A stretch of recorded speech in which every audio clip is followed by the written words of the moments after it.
మనం నేరుగా వాక్య భాగంలోనికి ముందుకెళ్దాం ప్రియులారా.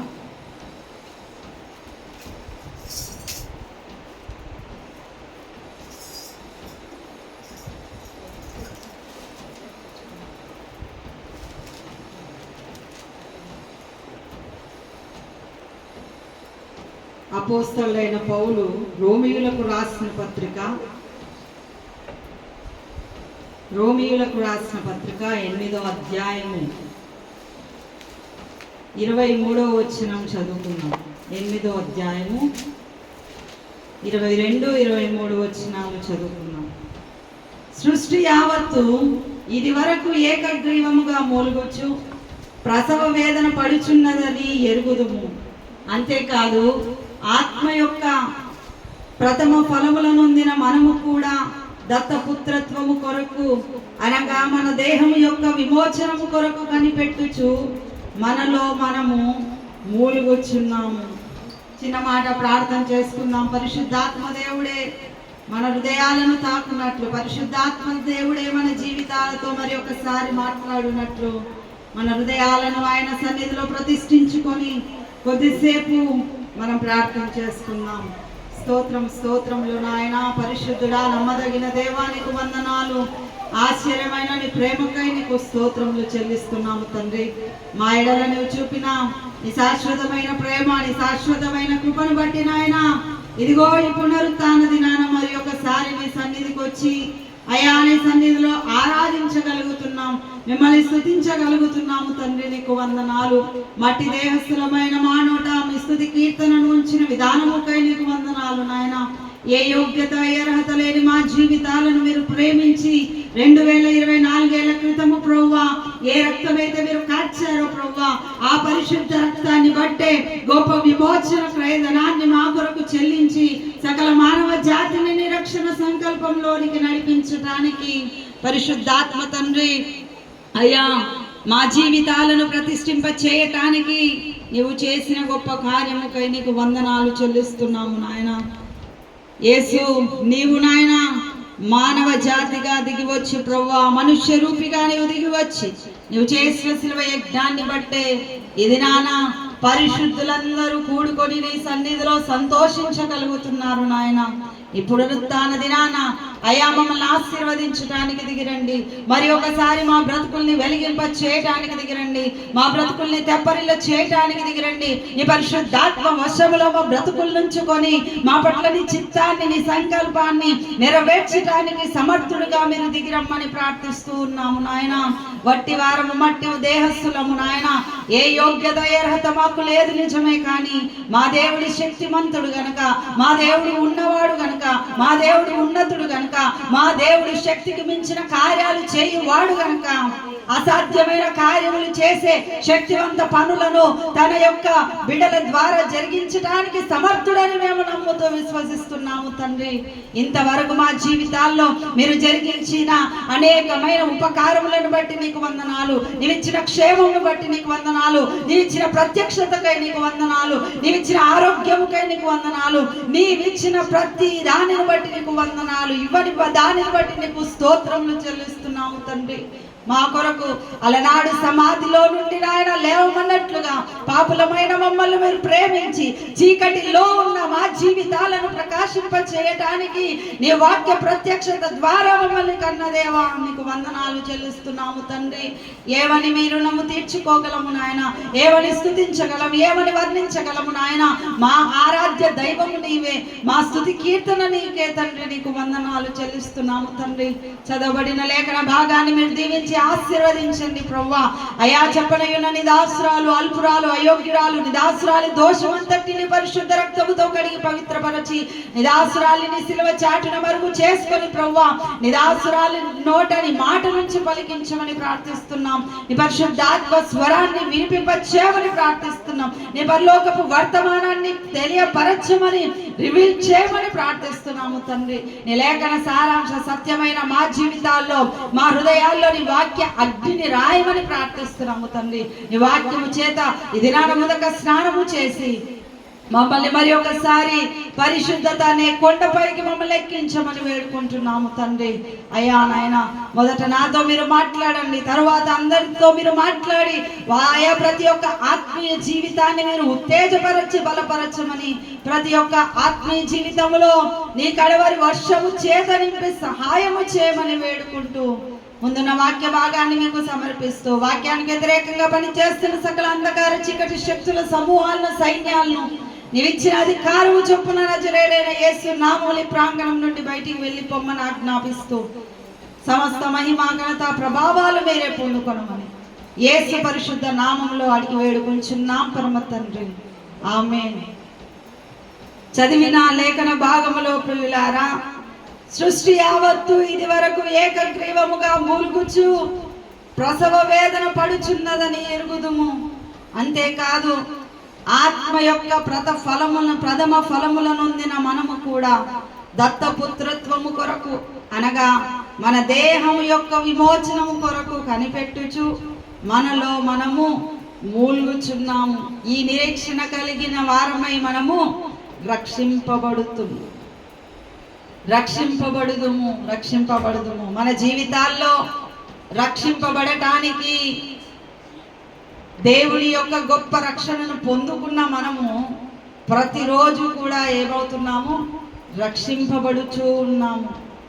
ఎలా రక్షింపబడుచున్నాము అంటే మన శక్తి చేత, మన బలము చేత కాదు, కానీ దేవుడిచ్చే నడిపింపును బట్టి, దేవుడు చూపుతున్న మార్గాన్ని బట్టి అనుదినము క్రైస్తవుడు రక్షింపబడుతూ ఉన్నాడు. రక్షించుకోవడం లేదా తమ జీవితాలను కాపాడుకోవడం అనేది ప్రతి క్రైస్తవునికి చాలా ప్రాముఖ్యమైన విషయం. ఆత్మను సంరక్షించుకోవడం అనేది చాలా చాలా కష్టము. కానీ దేవుని మీద ఆధారపడినప్పుడు ఆత్మను సంరక్షించుకోవాలన్నా, ఆత్మలో ఎదగాలన్నా, ఆత్మను రక్షించుకోవడానికి ప్రయత్నించిన ప్రతి క్రైస్తవుడు ఓడిపోలేదని దేవుడు తెలియజేస్తున్నాడు. ప్రియులారా, ఆత్మ యొక్క ప్రథమ ఫలము క్రీస్తు అని కొరింథీయులకు రాసిన పత్రికలో పౌలు భక్తుడు తెలియజేస్తూ ఉన్నాడు. ప్రియులారా, అపోస్తలుడైన పౌలు కొరింథీయులకు రాసిన మొదటి పత్రిక 15వ అధ్యాయము 20వ వచనము, ఇప్పుడైతే నిద్రించిన వారిలో ప్రథమ ఫలముగా క్రీస్తు మృతులలో నుండి లేపబడి ఉన్నాడు. ఆత్మ యొక్క ప్రథమ ఫలము పొందడం అనేది మొట్టమొదటగా మనకు సాదృశ్యాన్ని చూపించిన వాడు యేసు ప్రభు. ఎందుకంటే యేసు ప్రభు మృతులలో నుండి లేపబడి ఉన్నాడు. నిద్రించిన వారిలో ప్రథమ ఫలముగా ఎవరున్నారు? క్రీస్తు. ఫస్ట్ ఆఫ్ ఆల్ క్రీస్తు మృతులలో లేపబడి ఉన్నాడు. ప్రియులారా, అయితే మన జీవితాల్లో ఈ ప్రథమ ఫలము మనం మరణించిన తర్వాత మనము దేని కొరకు కనిపెట్టుచూ ఉన్నామో మనం చదువుకున్నాం. దేహం యొక్క విమోచనము కొరకు. ఆత్మ సంబంధంగా మనం పోరాడుతున్నాం, ఆత్మ సంబంధంగా మనం ప్రార్థన చేస్తున్నాం, స్వార్థ చెప్తున్నాం, ఆత్మ సంబంధంగా మనం అనేక పనులు చేస్తున్నాం. ఎందుకు? మన యొక్క ఆత్మ విమోచించబడటానికి 2024 ఏళ్ల క్రితము క్రీస్తు మన కొరకు మరణించి తిరిగి లేచాడు.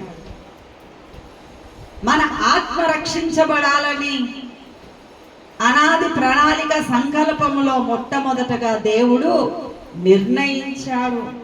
మన ఆత్మ రక్షింపబడటం లేదా మన ఆత్మ విమోచించబడటం అనేది చాలా చాలా ప్రాముఖ్యమైన విషయము. ఎఫెసీలకు రాసిన పత్రిక మొదటి అధ్యాయము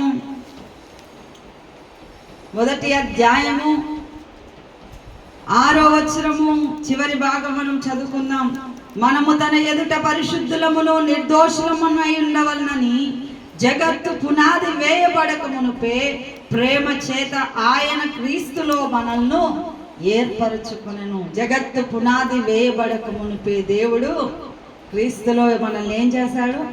ఏర్పరచుకున్నాడు గనుకనే ఈ దినాన మనము దేవుని సన్నిధిలో ఉండి ఆయన రక్షణ పొందుకొని మనము స్తుతించగలుగుతూ ఉన్నాం ప్రియులారా.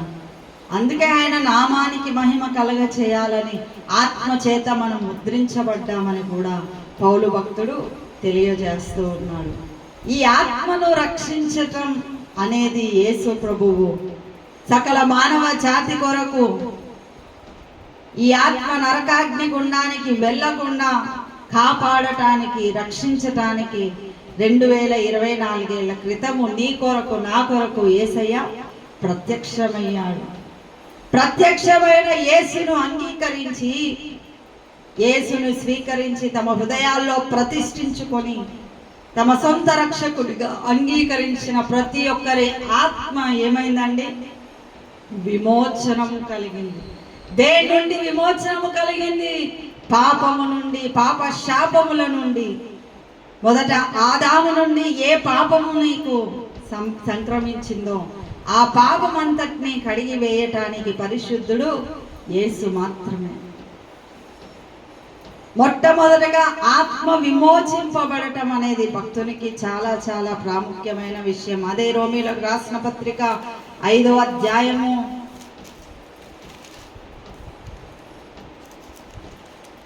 12వ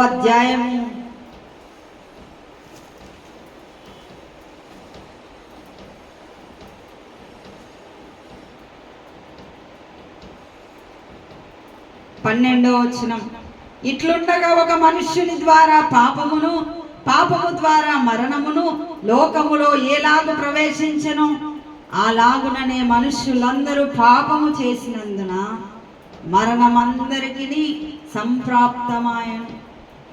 పాపము లోకములో ఉండెను, ధర్మశాస్త్రం లేనప్పుడు పాపము ఆరోపింపబడు. అయితే ఆదాము చేసిన అతిక్రమమును బోలి పాపము చేయని వారి మీద కూడా ఆదాము మొదలుకొని మోషే వరకు మరణము ఏలెను. ఆదాము రాబోవు వానికి గురుతై ఉండెను. మొదట ఆదాము ద్వారా పాపము సంభవించింది. ఆ పాపాన్ని జయించటానికి, ఆ పాపము నుండి విడిపించటానికి యేసు ప్రభు నిన్ను నన్ను రక్షించడానికి, ఆత్మలో నీకు విమోచనము కలగ చేయటానికి ఆయన ప్రత్యక్షమయ్యాడు. రక్షింపబడిన మనకు ప్రతిరోజు కూడా ఆయన మనల్ని సంరక్షిస్తూనే ఉన్నాడు. మన ఆత్మను కాపాడుతూనే ఉన్నాడు. మన ఆత్మను ఎల్లప్పుడూ ప్రొటెక్ట్ చేస్తూనే ఉన్నాడు. ప్రియులారా, ఆత్మలో మనం పడిపోయినప్పుడు దేవుడు మనల్ని లేపుతున్నాడు. ఆత్మలో మనము కలత, చింత ఇవన్నీ ఉన్నప్పుడు కూడా దేవుడు మనల్ని ధైర్యపరిచే మాటలు మాట్లాడుతూ ఉన్నాడు. ఈ వాక్యమే మనల్ని ఏం చేసిందండి? బ్రతికిస్తూ ఉంది. ఈ వాక్యము చేత అనుదినము మనం ఏమవుతున్నాం? రక్షింపబడుతూ ఉన్నాం. మునుపు మనం రక్షణ పొందినాం, అయితే అనుదిన రక్షణ కూడా మనకు చాలా అవసరం. అనుదిన మారు మనస్సు చాలా అవసరం. అనుదినము నీవు నేను మారు మనస్సు పొందితే మన ఆత్మ విమోచన కార్యక్రమంలో దేవుని రక్త ప్రోక్షణం క్రిందికి మన ఆత్మ వచ్చినప్పుడు మన ఆత్మ 100% దేవుని వాక్యం అనే ఉదక స్నానం చేత ఏమవుతుంది?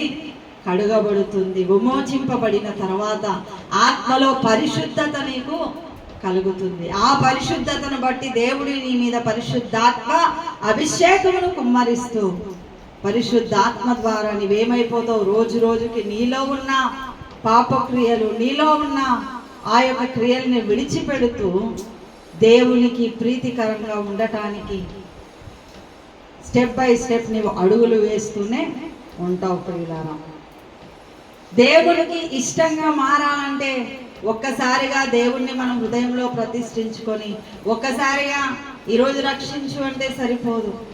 మన అనుభవము చాలా ప్రాముఖ్యమైన విషయం.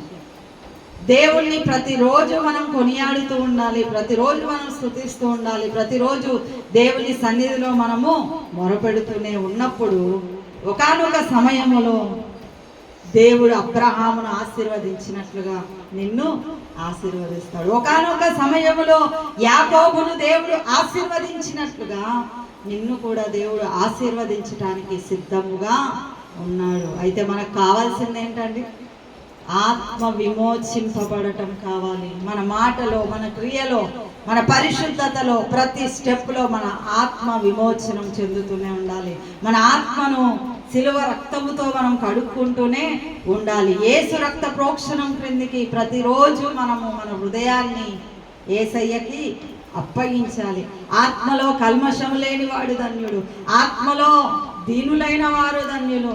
ఆత్మలో మనం ఐశ్వర్యవంతులుగా మారాలంటే ఎన్నెన్నో గొప్ప కార్యాలు చేయాలి. అంటే ఆత్మ మనకు సంరక్షించబడుతూ, ఆత్మ మనలో ఎదుగుతూ, ఆత్మీయ జీవితంలో ముందుకెళ్తూ ఉన్నప్పుడు నా జీవితం ఒక బలమైన సాక్ష్యముగా మారుతుంది. ప్రియులారా, దేవుడు యాకోబును ఆశీర్వదించాడు. యాకోబు పెనుగులాడాడు, దేవుడు ఆశీర్వదించాడు. ఎందుకు వీరంతా కూడా అంతగా మొరపెట్టారు అంటే వారు ప్రయాసపడ్డారు. దేని కొరకు? ఆత్మ సంబంధమైన వాటి కొరకు వారు ప్రయాస పడ్డారు. అలనాటి భక్తులను మనం ఆలోచన చేస్తే ఎంతోమంది ఎంతో పరిశుద్ధత కలిగి ఉండేవాళ్ళు. ఇప్పుడు ఈ తరంలో, ఈ జనరేషన్లో కూడా మనము ఆ పరిశుద్ధతను సాధించడానికి ప్రయత్నము చేయాలి. పరిశుద్ధతకు ఏవైతే వ్యతిరేకంగా వస్తున్నాయో వాటన్నిటిని మనం తొలగించుకోవటానికి ప్రయత్నం చేయాలి. ప్రియులారా, పరిశుద్ధతను కాపాడుకోవటానికి, పరిశుద్ధత లేకుండా దేవునికి ఇష్టడై ఉండుట అసాధ్యం. కాబట్టి పరిశుద్ధుడు అని ఎందుకు పిలువబడుతూ ఉన్నామంటే ఆయన పరిశుద్ధుడు కనుక ఆయన మన దోషములను కడిగి పవిత్రపరచినప్పుడు మనలో పరిశుద్ధత అధికమవుతుంది. ప్రియులారా, మన ఆత్మ అయితే ఇలాగూ ఈ ప్రక్రియలో కొనసాగుతుంది.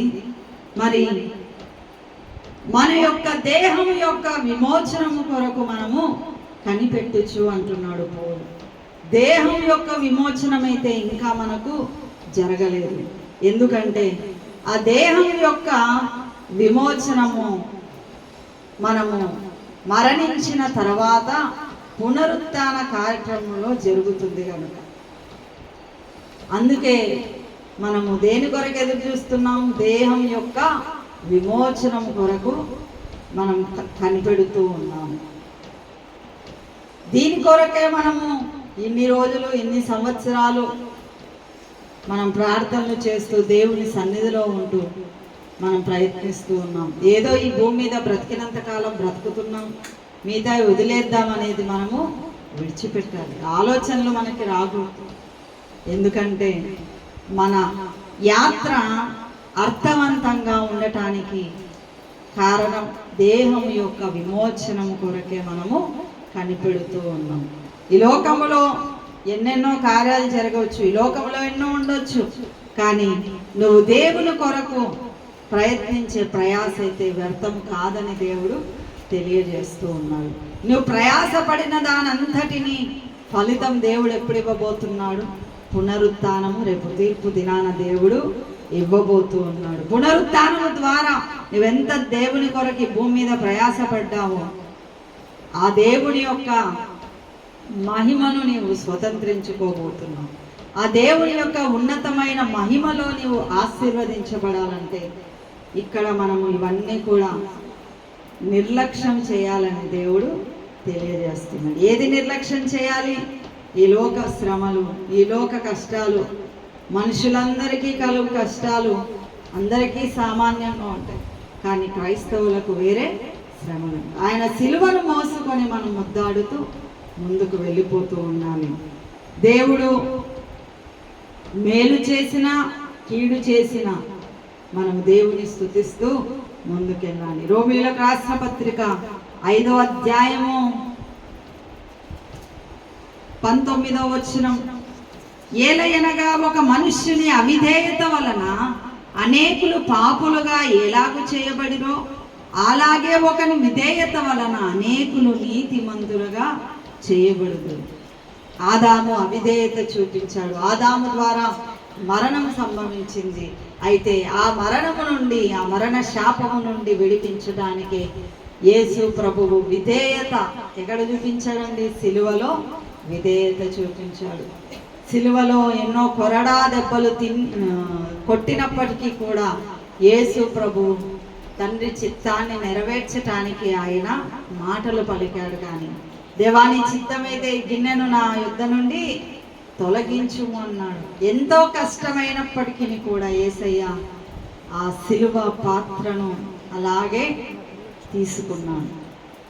ఎందుకొరకు అంటే ఆ ఒక్క మనుష్యుని పుణ్యకార్యం వలన, ఆ ఒక్క మనుష్యుని విధేయత వలన సకల మానవ జాతి సంరక్షించబడటానికి యేసు ప్రభు ఆలోచన చేసి ఈ పనికై ఆయన పూనుకున్నాడు. అంతేకాదు శిలువ ద్వారా రక్షింపబడిన ప్రతి క్రైస్తవుడికి ఉన్నతమైన మహిమను పరలోక రాజ్యములో ఇవ్వటానికి ఆయన జగత్తు పునాది వేయబడక మునుపే ఆయన నిర్ణయించాడు గనక నీవు నేను ఆయన సంకల్పంలో ఉన్నాం. అందుకే ఇందాక మనం పాట పాడుకుందాం.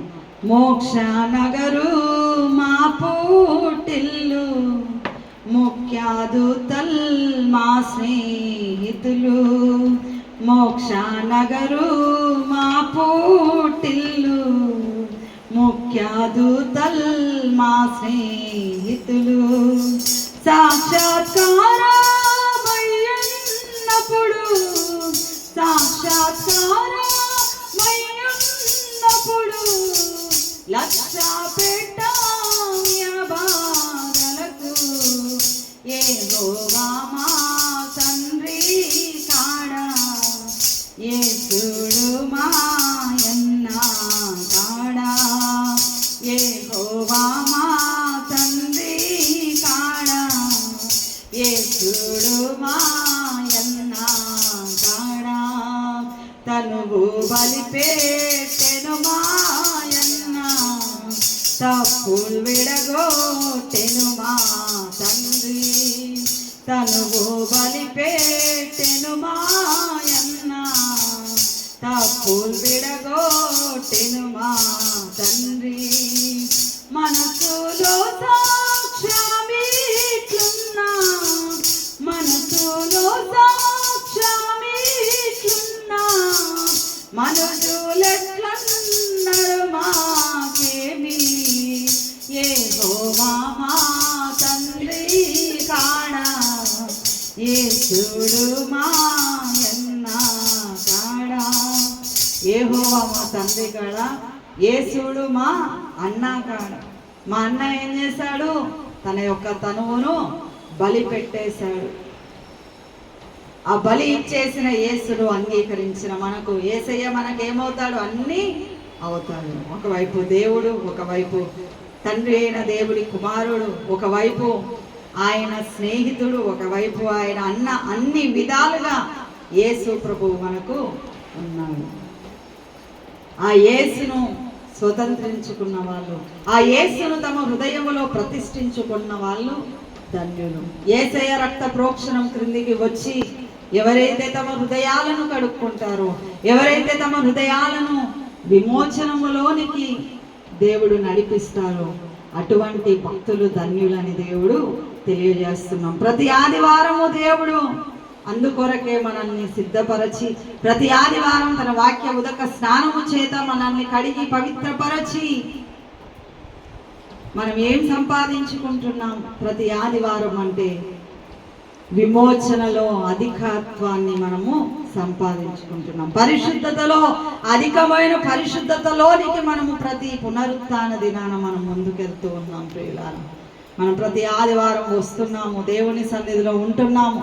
విమోచన కార్యక్రమాన్ని పరిశుద్ధాత్మ దేవుడే మన హృదయాలతో ఆయన మాట్లాడి, మన హృదయాలను ఆయన సంధి చేసి, మన హృదయాలను ఆయన కడిగి పవిత్రపరచి, కఠినమైన హృదయాలను దేవుడు ఏం చేస్తున్నాడండి? తన వాక్యము ద్వారా మెత్తని హృదయాలుగా చేసి దేవుడు తన వాక్యాన్ని దున్ని, మన హృదయాల్లో దేవుడు తన వాక్యాన్ని ఏం చేస్తున్నాడు? దున్నుతో ఉన్నాడు. తన వాక్యాన్ని దున్ని దేవుడు ఏం చేస్తున్నాడు? మన హృదయాల్ని కడుగుతూ కడుగుతూ పవిత్రపరుస్తూ ఆయన పోలికలోనికి ఇంకా మనల్ని చెక్కుతూ ఉన్నాడు. ప్రియులారా, ప్రతి ఆదివారం అందుకే చాలా శ్రేష్టమైన ఆశీర్వాదములు మనము ప్రభు బల్ల ద్వారా పొందుకుంటున్నాం. అందుకొరకే ప్రతి మనుష్యుడు తన్ను తాను పరీక్షించుకొనవలను, అలాగు చేసి ఆయన శరీరంలో ఆయన రక్తములో పాలు పొందాలి. ఎందుకొరకు మనం ప్రతి ఆదివారం పాపాలు ఒప్పుకొని మళ్ళీ పాపాలు చేస్తూ, అది కాదు దేవుని చిత్తం. మనము దేవునిలో ఆయన పరిశుద్ధతలో అధికమయ్యామా, క్రీస్తు పోలికలో మునుపటి కంటే ఇప్పుడు మనము మన బ్రతుకు ఎలా ఉంది అని మనకు మనమే పరీక్షించుకోవాల్సిందిగా దేవుడు తెలియజేస్తూ ఉన్నాడు. మన జీవితమే ప్రతిరోజు పరీక్షించుకోవాలి. మన జీవితంలో ప్రతి క్రియను పరీక్షించుకోవాలి. మన మాటల్ని పరీక్షించుకొని మన ఆలోచనలను కూడా దేవుని ఆలోచనలుగా మనం పెట్టుకుంటే తప్పకుండా మనము దేవుని చిత్తాన్ని నెరవేర్చే బలశూరులుగా మారుతాము. యేసుక్రీస్తు ప్రథమ ఫలముగా ఆయన మృతులలో నుండి ఎలాగ లేపబడి ఉన్నాడో అలాగే మనము కూడా యాత్ర ముగించిన తర్వాత తప్పకుండా అధికమైన మహిమలోనికి, ఆయన పరలోక రాజ్యంలోనికి మనం తీసుకెళ్తాడు గనక ఆ నిరీక్షణతో మనం ముందుకెళ్దాం. ఆ నిరీక్షణతో ప్రతి ఆదివారం ఆయన సన్నిధిలో ఆయన పాదాలు పట్టుకొని కడుగబడుతూ ఇంకా అధికమైన పరిశుద్ధతను సంపాదించుకోవటానికి ప్రయత్నం చేద్దాం. ఆత్మలో విమోచనము, అలాగే మన దేహంలో కూడా విమోచనము కొరకు మనము ప్రాణం ఉన్నంత వరకు మనం ప్రయత్నిద్దాం. దేవుడు అట్టి కృప మనకందరికీ దయచేయునుగాక. దేవుడి కొద్ది వాక్యాన్ని తన వెనుకలో ఆశీర్వదించునుగాక. ఆమేన్.